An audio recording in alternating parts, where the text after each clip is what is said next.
Greetings from the grave.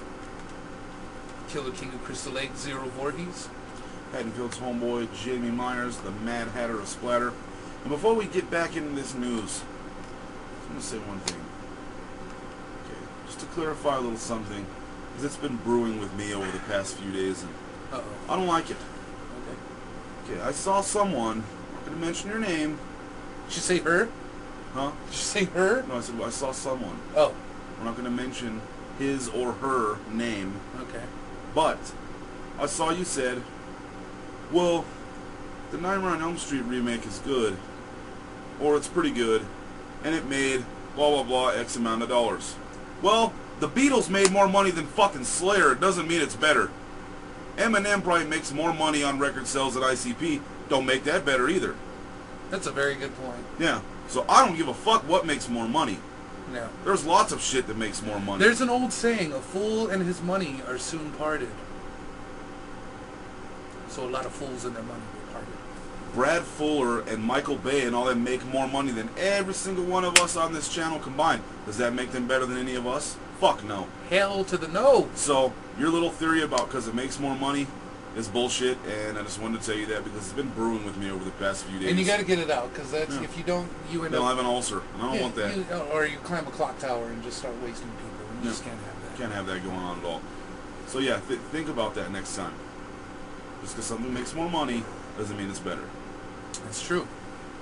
It's very true. Speaking of reboots, remakes, Blade is in the crosshairs to get itself rebooted. I just had it on the tip of my tongue of who was going to do it. Now I can't remember. It was someone who did... Let me get... Anyway, the question is, will Wesley Snipes come back in and reprise his role? Because Lord knows the man needs his money. Yes, the man needs a lot of money right now. He is in debt to the... See, this is what I've always said. You can kill people. You can steal cars. You can rape ducks. But if you fuck with the government's money, you're gone for a long time. And Wesley Snipes is looking at some years. I'm here to tell you. Years, years, years. Okay, here we are. He's the one who... That's it. He's the guy doing Thor. The movie Thor. He wants to take on the Blade. Well, he could take on Blade all he wants, but he needs to have Wesley Snipes in that motherfucker. If there's no Wesley... It's going to flop. It's not going to... Because they tried making a movie out of the Blade series that they had. I think it lasted all of about a season and a half. And then they tried making a movie with it, and you can get it in the 4-pack now at Walmart. Sucks ass. For $1.99. For $1.99 and a stick of gum. Comes with it. Blade gum. Once you bite, you can't get back. Or something. Anyway, so tell us what you guys think about that. Blade reboot? I'm not having it. And a sequel to The Collector. Now here's something I found out today that just surprised the shit out of me. I really didn't know this. The Collector was originally intended to be a prequel to Saw. Really? Yeah. Wow. I didn't know that. I didn't know that either. I was not aware of that. I did not know that. Did not know that. So anyway, the Collector sequel collection will become is going into production and everything. Pretty much the story is going to pick up where it ended off. The survivor guy is going to get kidnapped by mercenaries that actually work for the dad of one of the people from Collector 1, and they force him to work with the mercenaries to hunt down the Collector. That's pretty badass. It doesn't sound too bad. Mm-hmm. And they go to the Collector's house, and they got to get through all these booby traps. Or booty traps. From booties. Booty traps. You mean booby traps. That's why I said booty trap. But, so that's going to be kind of cool, too. Here's something that's pretty badass. This is going to be a new serial killer type movie. Something along the lines of Silence of the Lambs and Hannibal and Red Dragon and everything. Well, just, like a real serial killer drama epic thing. But the cast includes Ray Liotta, Ving Rhames, and here's someone who's been out of work for a long goddamn time, suffering from the economy maybe, Christian Slater. Christian Slater's the shit. Christian Slater is bad. Rules. There is no better. than Gleamingly Cute. Oh, Tony Hawk. And what was that one he did? That pirate radio one? What was that one called? Pump Up the Volume? Yeah, Pump Up the Volume. And Cuffs. Love that movie. And Cuffs. Cuffs was bad. Heathers. Can't forget Heathers. No. He did a lot of good shit. He did. I'm down with the Christian Slater. I can't think of it. Even in Young Guns 2, he was badass. As Arkansas Dave Rudabaugh. Which actually, he did not get killed in Mexico, as Young Guns 2 would lead you to believe. That didn't happen. He got shot here in New Mexico. Shot to death, actually. Oh, that ass. Oh, that ass! Just shot. Kapah! All right. Lauren Graham talks about when she dropped out of Scream 4. You know what?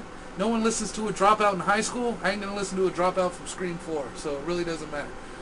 Also, a movie coming up, The Manson Girls. Manson Girls. Now, we got Thora Birch and Heather Matarazara. I swear to God, you celebrities need to make your fucking names pronounceable, some bitch. Heather Matzobal. I don't give... Anyway, it's kind of going to be a twist, if you will, of the real Manson Girls story, you know, the murdering of Sharon Tate and all that stuff. But it's going to be a little bit more of a... Horror film? More of a horror film and more, you know, kind of like Texas Chainsaw Massacre, based on a true story, which the only thing really was the dead skin mask of Ed Gein, you know, and the female suit and all that shit. So it's kind of going to be like that, where it's like, yeah, we kind of got an idea, but we really don't. So that's pretty much the news, folks. That is about it. That's all the nude news. So I guess we could go into killer questions right now.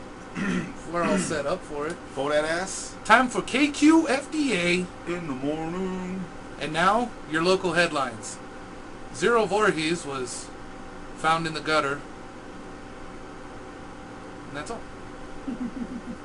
Which is right where he left him. Alright, let's go ahead and start killer questions. This is Coolins 112. Questions for that ass. Very white boy sounding. No dad ass like everyone else. What's that ass? That ass. But that's all questions good. for that ass. From Rodeo Drive. From... Fuck out of here. No, I'm just kidding. I was surprised to hear that Jamie was half Welsh. If Jamie ever finds himself in Wales in the future, I'd be more than happy to have a drink or two with him. We have to be drinking some Kool-Aid because I don't drink alcohol. He doesn't drink the alcohol, but he will raise one with you. Yes, I will. Great Kool-Aid all day. Alright, he would like to know, what are our favorite endings to a horror film, especially endings that caught you off guard and shocked you? Halloween 1, John Carpenter's classic. First time I saw it when I was a little kid, I was like, oh, I didn't think he was going to be getting up. I thought that was the end of the movie. You know, too. because you see all the TV shows when you're growing up and everything, bad guy gets shot, that's that. Yeah. And then they go back out there and just his outlines in the grass. Holy shit, I didn't see that coming. And then, Friday the 13th Part 1 ending. Classic. Yeah. Classic. And Sleepaway Camp 2 and 3, because Angela wins in the end of both of them. And that is one of the things I appreciated about those horror movies, was the killer walking away. Yep, completely. Yeah, like Texas Chainsaw Massacre at the beginning. When he's just walking off. And then Dan the Man Fielding starts doing his little spiel. Yep. That was badass. So I'd have to agree with those. Friday the 13th, 4 was a surprise. Just because I didn't think he'd get rocked that bad, you know? Yeah. Damn, there's a lot of them, really, when I think about it. Hatchet, where he just kind of fades off, you know? He didn't really die. Yeah. Midnight Movie. Yeah. That was, alright. Also, what, in your opinion, is the greatest plot that helped develop the main character and a backstory of a serial killer in any horror film or franchise? I'm going to say the deepest and most respected plot for a horror movie I got is Scream. There was a lot of thought put into that. Yeah. The backstory about her mother, the whole pointing fingers at everybody, and just, it was a really deep, thought-out fucking movie, and I loved it. I just thought it was put together well. Yeah. So anything Wes Craven does, he really takes his time on. Yeah, he does. And, you know, a lot of shit, and Friday the 13th, of course. And even Nightmare on Elm Street. Yeah. There's a lot of back plot on that. So there's not really a lot of back plot in Halloween 1. You don't No, get all that no, other you shit don't. till 2 and later. Yeah, you get way But later. 1, you're like, what the fuck? What's up with this shit? So Halloween 1 don't really count, but Nightmare, Friday the 13th, fucking Scream. You didn't really get a backstory in Hellraiser until 3. Yeah. You didn't get absolutely any backstory in Texas Chainsaw Massacres. Nope. Yeah, even I Know What You Did Last Summer had a good backstory to it. It did. Great questions, Coolins 112. You the man, Coolins. Next we have FTW 718. He's rocking the cool Loomis pick there. Bad. A couple of killer Qs, fold that ass. What's good, brothers? Got a couple more. I kind of got tied up. Couldn't send any last week, but he's got it this week. Here we go. What POV or mockumentary horror films do you guys feel are the gems of the subgenre? From Man Bites Dog all the way up to The Last Exorcism.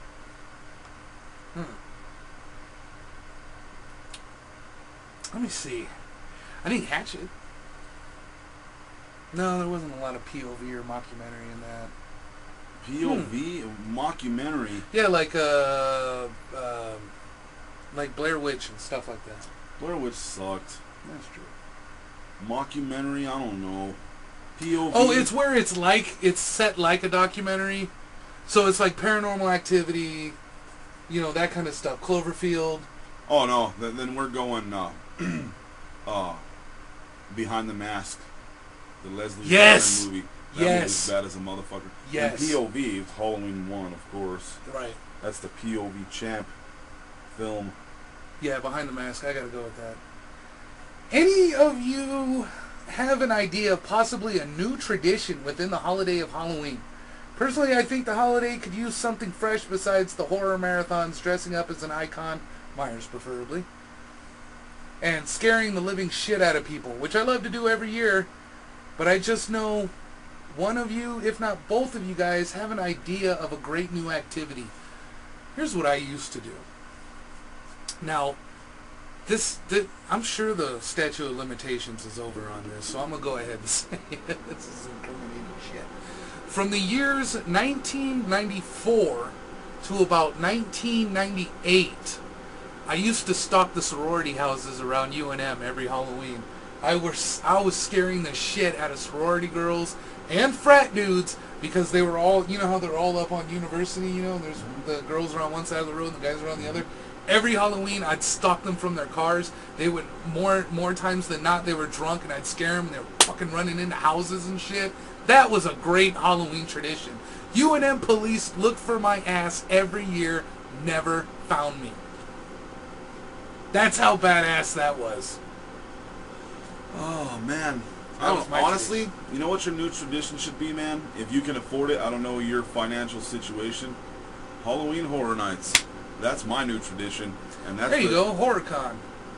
No, it's not a HorrorCon, though. Well, a HorrorCon festival thing. Yeah, Horror Fest. Horror Fest? Yeah. Yeah, what's that? Because you're not getting autographs or anything like that. No, you're You're just not. walking around getting the shit scared out of you. Well, shit, you met up with Steven Adler and shit. Yeah, that was right place at the right time That's type true. shit, though. You But could've. I'm just saying, you could have got his autograph. yeah, that's true. But that's what I would recommend. Try doing something like that, or try hitting up, because that's what I used to do every year, was hit up haunted houses before. Yeah, in the past. always a good tradition right there is doing the haunted houses. Mm-hmm. Because I worked in a lot of them, and let me tell you, good times. Which is from 94 to 98. I wasn't working haunted houses that much. So. 96 I was, 97 I was, and that was it. Looks like we'll be back, because I think that's it for him, right? That is it from Chris, a.k.a. FTW718. We'll be right back.